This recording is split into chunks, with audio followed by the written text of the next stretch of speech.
नमस्कार दोस्तों, welcome to study for M. मैं हूं राकेश गुप्ता और आज हम बात करेंगे वैदिक काल के बारे में, जो कि पिछले वीडियो का कंटिन्यूएशन है। हम इस वीडियो में वैदिक काल को कंप्लीट करेंगे।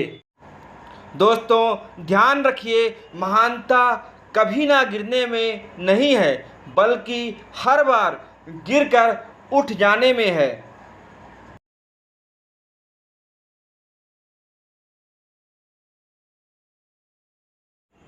अब हम देखते हैं वैदिक काल की प्रमुख नदियों के बारे में और उनका आधुनिक नेम। जैसे आधुनिक नेम है झेलम नदी, ओल्ड नेम था वितस्तता। आधुनिक नेम है ब्यास नदी, ओल्ड नेम था बिपाशा।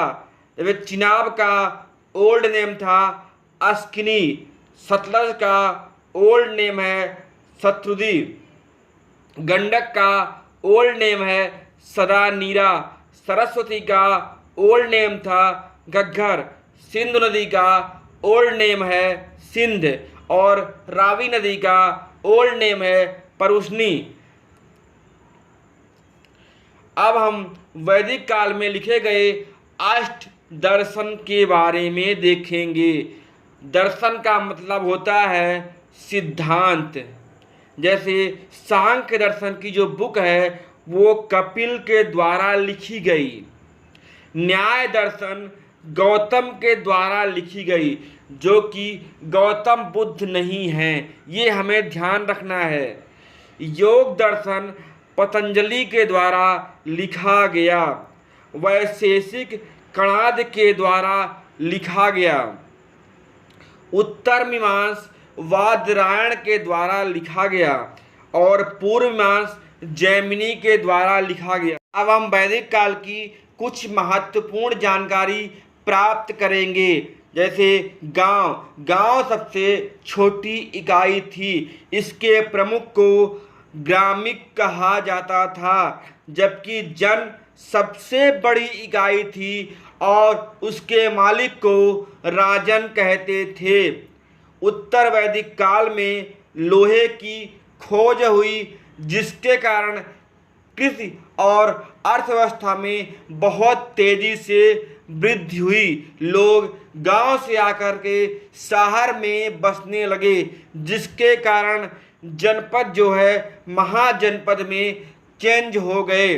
उस समय 16 प्रमुख महाजनपद थे, जिसकी चर्चा अंगुत्तर निकाय में की गई है।